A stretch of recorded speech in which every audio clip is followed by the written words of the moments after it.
السلام علیکم ورحمۃ اللہ وبرکاتہ۔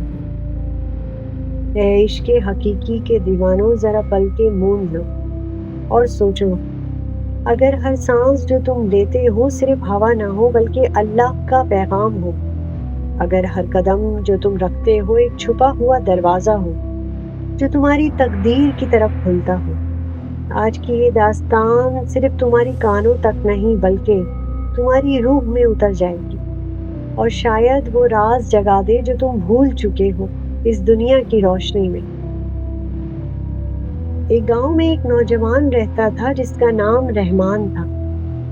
اس کا باپ کپڑوں کا کام کرتا تھا، لیکن رحمان کا دل بے چین تھا۔ لوگ رنگوں کو کپڑوں میں دیکھتے تھے اور وہ ان رنگوں میں اللہ کی نشانی تلاش کرتا تھا۔ اکثر رات کو ستاروں کے نیچے بیٹھ کر دعا کرتا، یا اللہ، یہ دل جلتا کیوں ہے؟ یہ آگ کیوں نہیں بجھتی؟ ایک رات جب وہ دعا میں ڈوبا ہوا تھا، اچانک جنگل کے بیچوں بیچ ایک روشنی نظر آئی۔ وہ قریب گیا تو دیکھا ایک بوڑھا درویش ایک چراغ کے پاس بیٹھا ہے۔ ایک عجیب بات یہ تھی کہ چراغ جل رہا تھا مگر تیل نہ تھا۔ یاد رکھیں، اللہ انسانوں کو ہدایت دینے کے لیے اپنے فرشتے بھی نازل کرا کرتا ہے۔ وہ کسی بھی روپ میں ہو سکتے ہیں۔ رحمان درویش کے پاس پہنچا۔ درویش سے کہا، السلام علیکم۔ یہ چراغ، درویش نے جواب دیا، یہ چراغ عشق سے جلتا ہے، لیکن یاد رکھنا، اس کی روشنی پانے کے لیے 3 آزمائشوں سے گزرنا ہوگا: خواہش کی آزمائش، نقصان کی آزمائش اور خاموشی کی آزمائش۔ مگر میرا یہ وظیفہ یاد رکھنا جس کا تم ورد کرتے رہنا۔ رحمان وہاں سے چل دیا۔ سکون قلب تو تھا ہی نہیں، شہر کی اور روانہ ہوا۔ پہلی آزمائش۔ رحمان شہر میں داخل ہوا، وہاں کی عیش و عشرت دیکھی تو سب کچھ بدل گیا۔ ایک حسین عورت سے ملاقات ہوئی۔ اس عورت نے فوراً کہا، میرے دل کو اپنا بنا لو، میں تمہیں دنیا کی ہر خوشی دوں گی۔ رحمان کے دل میں طوفان سا برپا ہوا، یہ سب کیا ہے؟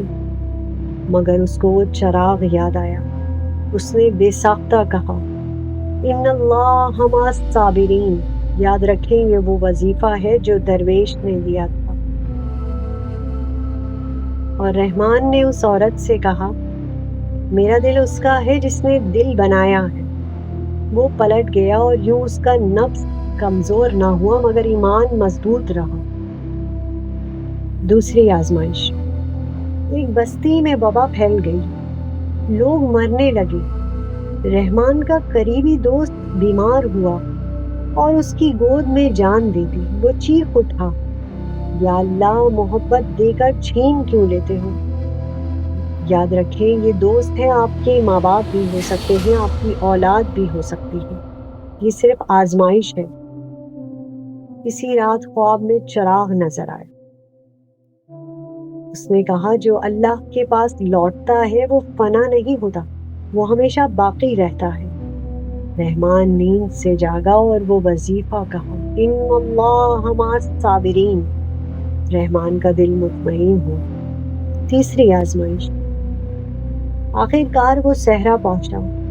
کچھ دنوں تک نہ کھایا نہ پیا، دعائیں کی مگر کوئی جواب نہ آیا۔